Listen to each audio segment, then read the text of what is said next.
ગાદેનપુરા ગામ ખાતે ભક્તિભાવથી છટાથી ગુંજ્યું ભીમનાથ મહાદેવ મંદિર। અમાવસના પાવન દિવસે યજ્ઞ ભજન અને ભોજન પ્રસાદનું ભવ્ય આયોજન। પાટણ જિલ્લાના સમી તાલુકાના ગાજદીનપુરા ગામે આવેલ ઐતિહાસિક અને પૌરાણિક ભીમનાથ મહાદેવ મંદિરે આજરોજ અમાવસના પાવન દિવસે ભવ્ય ધાર્મિક કાર્યક્રમો યોજાયા હતા। આ પ્રસંગે ભક્તિભાવથી સરોવર યજ્ઞ વિધિ પૂજન કીર્તન અને ભોજન પ્રસાદનું વિશાળ આયોજન કરવામાં આવ્યું હતું। આ પ્રસંગે મોટી સંખ્યામાં ભક્તો ભીમનાથ મહાદેવના દર્શનાર્થે મંદિર પરિસરમાં ઉમટી પડ્યા હતા અને શિવજીના ચરણોમાં શીશ નમાવી ધન્યતા અનુભવી હતી। આજના કાર્યક્રમમાં ભોજન પ્રસાદના મુખ્ય યજમાન તરીકે સોની ઝાખેલવાડાના શ્રી માધુભાઈ ત્રિભુવનદાસ તથા પરિવાર દ્વારા શ્રદ્ધાભાવે ભક્તો માટે ભોજન પ્રસાદનું વિશાળ આયોજન જમણવાર આપવામાં આવ્યું હતું। શ્રાવણ મહિનો પૂરો શણગાર સાથે ઉજવાશે। મંદિર ટ્રસ્ટ અને યુવક મંડળ દ્વારા મળેલ માહિતી મુજબ શ્રાવણ મહિનાના પવિત્ર અવસરે દર સોમવારે વિશેષ ભજન ભક્તિ મેળા અને સંતવાણીના કાર્યક્રમો યોજાવાના છે।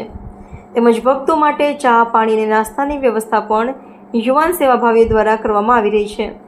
ભોજન હોલ નિર્માણ માટે દાતાઓનો સહયોગ। મંદિર પરિસરમાં ભવ્ય ભોજન હોલનું નિર્માણ કાર્ય પણ તીવ્ર ગતિએ ચાલી રહ્યું છે।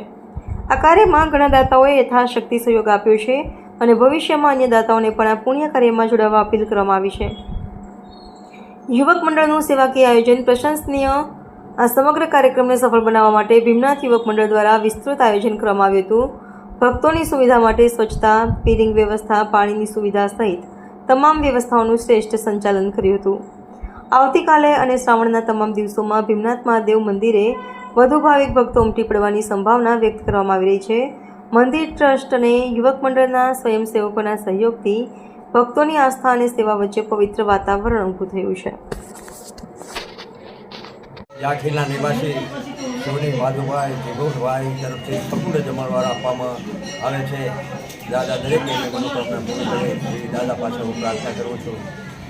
શ્રાવણ સુદ એકમ દર સોમવારે અમારા યુવક મંડળના સભ્યો ચા પાણીની વ્યવસ્થા કરે છે।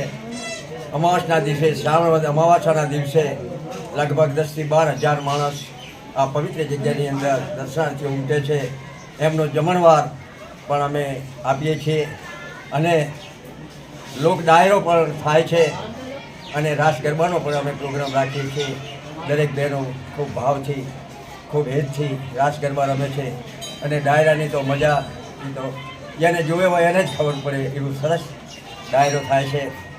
તો મારા ગામજનો વતી યુવક મંડળ વતી હું દરેક આવેલા દર્શનાર્થીઓને વિનંતી કરું છું કે શ્રાવણ વદ અમાવાસના દિવસે જરૂરથી બધા